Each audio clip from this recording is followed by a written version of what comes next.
Perhaps the line I've quoted more than any other in my work is that unquestioned assumptions are the real authorities of any culture. And I'm constantly stunned by the things we take for granted that are not universal, and they've not been universal. And there are obvious examples like electricity, or which, was not industrial electricity was not around 150 years ago.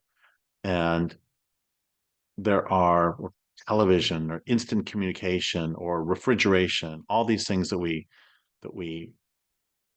just absolutely take for granted. And I've there are three more. There's three I want to mention right now, that I sometimes don't think about very often. One of them is time zones, and we we take for granted that somebody in California is in a different time zone than somebody in New York City. And time zones are actually a fairly recent invention, and they are a result of a technology. And the technology is the railroad. And the reason is that until railroads, it nobody traveled fast enough for a time zone to matter. That I live in Crescent City, and Smith River is, I don't know, 15 miles north, 10 miles north, whatever.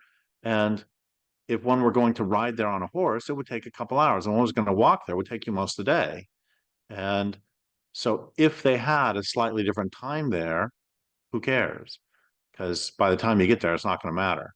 And so every little village, once they had standardized time, which many people have not, and that's a whole other question that's really interesting. But once you have a standardized time in a community, your church bells, all that, it wouldn't matter if they are different in every town. So it's 2 o'clock at one place, it's 2:07 at another place, and it's 2:33 at another place. Doesn't really matter because by the time you get there, and railroads made that different on two levels. One is it was now fast enough to get from one place to another, where if you left at 2:33 and took 15 minutes to get there, and then you got there at 2:14, that's very confusing.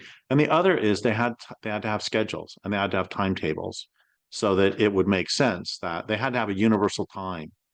And then once you had a universal time in a location, you would have to make time zones to uh, because it wouldn't work to have people in New York City say it's 6 o'clock in the morning, and then 6 o'clock in the morning is when the sun's going down in Singapore. Once you have mass transportation or fast rapid transportation. So that's one thing we don't think about. Another, that I was just reading a history the other day about military intelligence, and maps are a relatively recent invention, that for a couple reasons. One is that if you look at really old, like ancient means of getting from one place to another, they would be directions. They wouldn't actually be a map. It would be, okay, you're going to travel until you come to the river, and then you turn left, and then you go for 3 miles, and then there will be a ford, and then you cross the river, and then there's going to be there's a really interesting set of military instructions for people, Teutonic Knights invading Lithuania, that it said, okay, so you cross this river, and then after that, you cross a meadow that is one bow length long. You shoot one arrow, and at the end of the arrow, then you go through a set of woods that last for three bow lengths.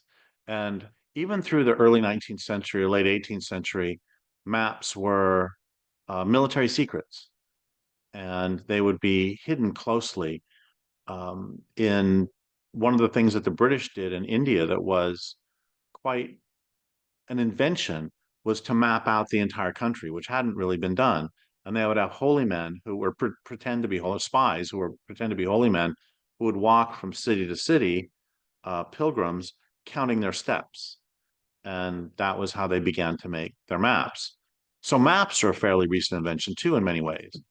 And then another one that I've been thinking about quite a lot lately is we in the United States have a a our experience is that nations are something that are fairly long-lived and static.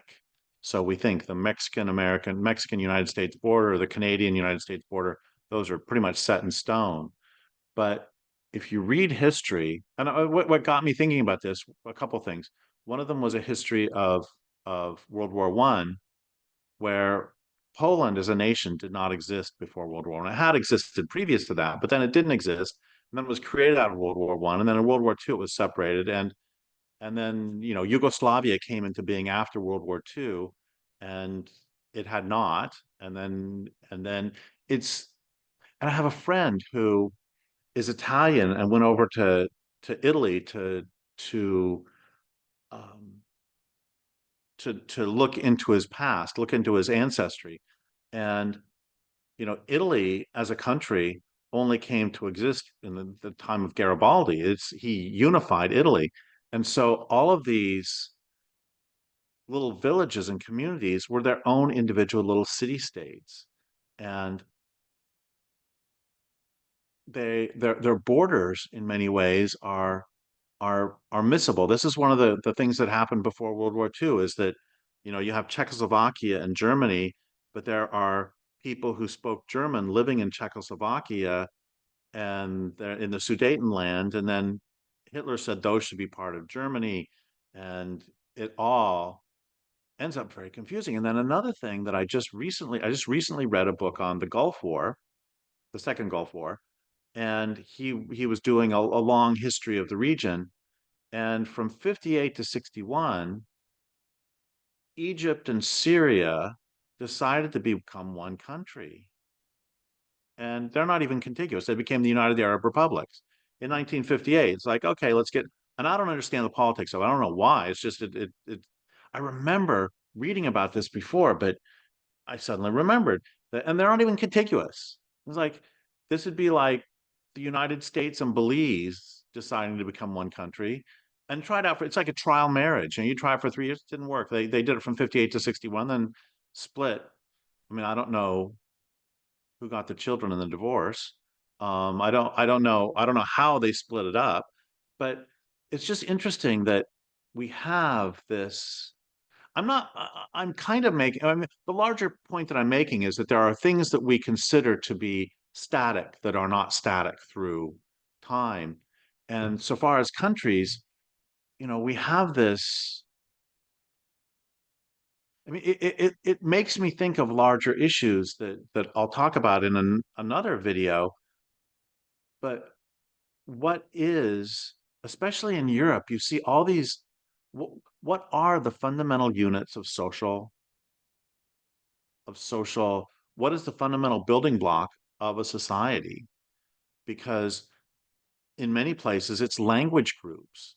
And what do you do when and I was talking to my friend about Italy, and I said, do they have um, military parks like they do in the United States? You got Gettysburg, you got Shiloh, you've got all these beautiful memorials to the various conflicts that formed the country.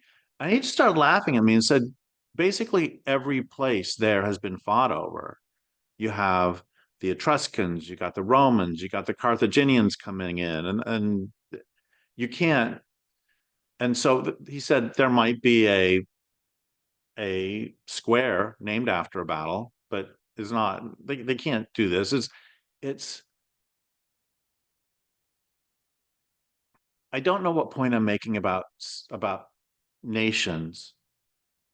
I guess the point I am making about nations would be their ephemerality, and we forget that as in the United States, as a people who've had fairly constant borders for at least 100 years, and I don't think that's the norm.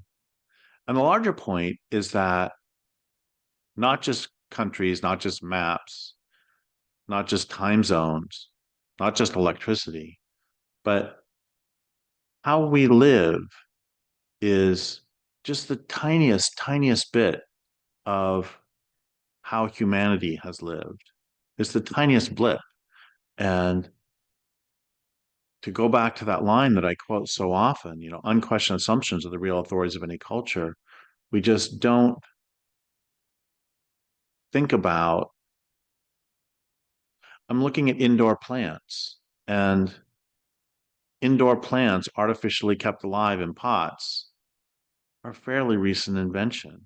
Um, you could have a few, but if you had to carry the water from the stream, am I going to have a ficus tree or a Norfolk Island pine?